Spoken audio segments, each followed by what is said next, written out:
Aperçue dans un amphi, coup de foudre à la bibliothèque, la page Spotify d'Université de Strasbourg aide les étudiants à rentrer en contact avec ce ou cette belle inconnue, croisée sans jamais oser lui parler.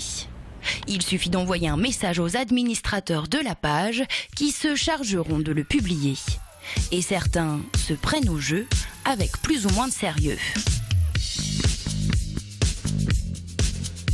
Alors pour s'y retrouver, il faut être vigilant et savoir repérer les indices.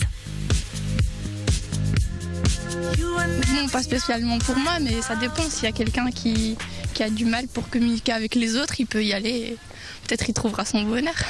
C'est une bonne et une mauvaise initiative parce que ça peut permettre des rencontres, ça peut aussi permettre des sacrés râteaux en public, chose qu'on n'a pas forcément envie de vivre. Je pense que ça peut être pas mal pour former de nouveaux couples, mais bon, finalement, on sait jamais, comme c'est anonyme, qui y a derrière, et on sait jamais à qui ça s'adresse finalement, précisément. Après avoir connu le succès en Angleterre et en Allemagne, le phénomène des pages Spotify débarque dans l'Hexagone. Chaque université a la sienne. Celle de la faculté de Strasbourg est l'une des plus populaires de France.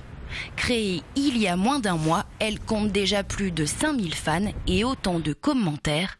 C'est largement plus que son homologue de Mulhouse et ses 73 likes. Je trouve que Strasbourg a des particularités qui font en sorte que oui, c'est pour ça que ça marche.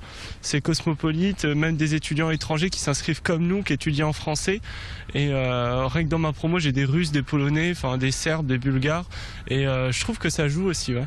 Peut-être parce que les gens n'osent plus parler en vrai et préfèrent passer par l'intermédiaire d'Internet. C'est vrai que quand on lit on lit l'actualité de Spot Université de Strasbourg, on a plus tendance à rigoler de ces gens anonymes plutôt que de les aider.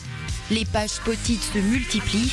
Après les universités, les villes et certaines lignes de transport en commun ont leur propre page. Mais l'histoire ne dit pas combien de couples elles permettent de créer.